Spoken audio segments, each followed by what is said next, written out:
সকাল সকাল ঘুম থেকে উঠে পড়েছি। এখন প্রায় বাজে 6টা। ঘুম থেকে উঠতে না উঠতেই 2 বালতি পানি ধরে নিচ্ছি, কারণ পানি চলে গেলে আর সেই 12টার নিচে আর পানি পাবো না। তার জন্য 2 বালতি পানি আর 2টো বোতল ভরে নিচ্ছি। এদিকে পানি ভরতে ভরতে শুনি কোথায় যেন একটা চেঁচামেচি হচ্ছে। তার জন্য একটু বাইরের দিকটায় দেখতে গেলাম যে কোথায় চেঁচামেচি হচ্ছে। তারপর দেখলাম এখানে রাস্তার ধারের লোকেরা কথাবার্তা বলছে।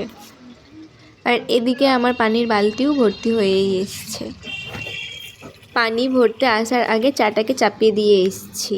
তো এসে দেখছি চাটা হয়ে গেছে, চাটা ফুটছে। এবার চাটা খেয়ে নেওয়া যাক। তারপর দেখছি মোটামুটিভাবে রোদ্দুরতে উঠে গেছে, তার জন্য কুলের আচারগুলো ঘরের মধ্যে রাখা ছিল, তার জন্য গিয়ে ছাদে গিয়ে দিয়ে এলাম।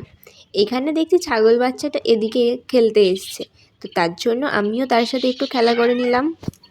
দেখো কি সুন্দর লাগছে না ছাগল বাচ্চাটাকে? কার কার ছাগল বাচ্চা ভালো লাগে?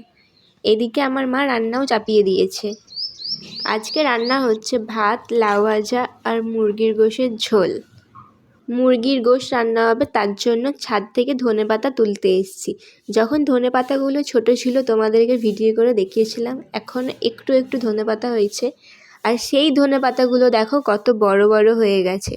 আজকে সেই ধনেপাতায় প্রথম বলাটা ভুল, এর আগেও একটু এরকম ছিঁড়ে রান্না করা হয়েছে। দেখো কত বড় বড় হয়েছে। আর তার সাথে পালং শাকগুলো আছে বলে তুলতে একটু অসুবিধা হচ্ছে, পালং শাকগুলো উঠে যাচ্ছে। নিচে এসে দেখি মা নেই, চুলো বন্ধ হয়ে পড়ে আছে, তার জন্য একটু জাল দিয়ে দিলাম। তারপর ভাবলাম এই কাঁচের জিনিসগুলো তো অনেক দিন ধরেই মাজা ধোয়া হয়েছে, হাফ গুছিয়ে রাখা হয়েছিল, কারণ হাফ মাজা ধোয়া হয়নি তার জন্য।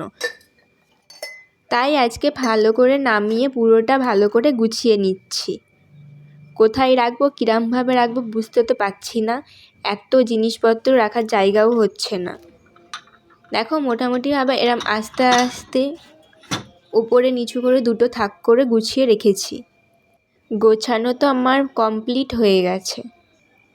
তারপর ঘরদোর গুছিয়ে ঝাঁট দিয়ে ঘর মুছে লাউ ধোয়া করে জামা কাপড় কেচে 1টা বেজে গেছিলো।